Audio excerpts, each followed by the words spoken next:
ഇന്ന് ഉച്ചയ്ക്ക് ലഞ്ചിന് നമുക്ക് നല്ല വെള്ളേരി ചോറുണ്ടായിരുന്നു. വെള്ളേരി ചോറുണ്ട്. അപ്പം നല്ല ചുട്ടരച്ച ചമ്മന്തി ഉണ്ടായിരുന്നു. ചുട്ടരച്ച ചമ്മന്തിയുടെ ടേസ്റ്റ് ഒരു ചമ്മന്തിപ്പൊടിയുടെ ഒരു ടേസ്റ്റ് ആയിരിക്കും.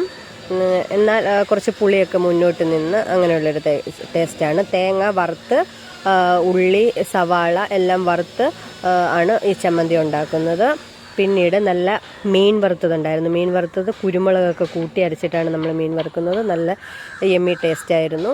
പിന്നീട് ക്യാബേജ് തോരനുണ്ടായിരുന്നു. ക്യാബേജ് തോരനും അതിനൊപ്പം നല്ല സൂപ്പർ നാടൻ മാങ്ങ അച്ചാറിട്ടത്. നാടൻ മാങ്ങയ്ക്ക് വേറൊരു മണമാണല്ലോ, ആ മണമുള്ള നാടൻ മാങ്ങ അച്ചാറിട്ടതുമായിരുന്നു ഇന്ന് ഉച്ചയ്ക്ക് ലഞ്ചിനൊപ്പം ഉണ്ടായിരുന്നത്. അച്ചാറിന് കുറച്ച് എരി കൂടുതലായതുകൊണ്ട് നമ്മൾ കുറച്ച് തൈരും കൂടെ കൂട്ടിയാണ് കഴിച്ചത്.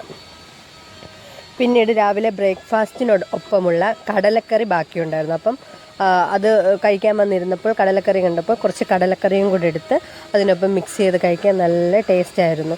എന്തായാലും ഉച്ചയ്ക്കത്തെ ലഞ്ച് നല്ല സൂപ്പറായിരുന്നു. ഒരല്പം ചോറിൻ്റെ ഒപ്പം കുറച്ച് കടലക്കറി, കുറച്ച് ചമ്മന്തി, കുറച്ച് തോരന്, കുറച്ച് മീൻ വറുത്തത്, കുറച്ച് തൈര്, കുറച്ച് മാങ്ങാച്ചറി, ഇതെല്ലാം കൂടെ എടുത്ത് മിക്സ് ചെയ്ത് ഒരു ഉരുള ഉരുട്ടി ആദ്യം വായി വെച്ച് നല്ല ടേസ്റ്റായിരുന്നു. ആ മാങ്ങയുടെ പുളിയൊക്കെ ചേർന്ന്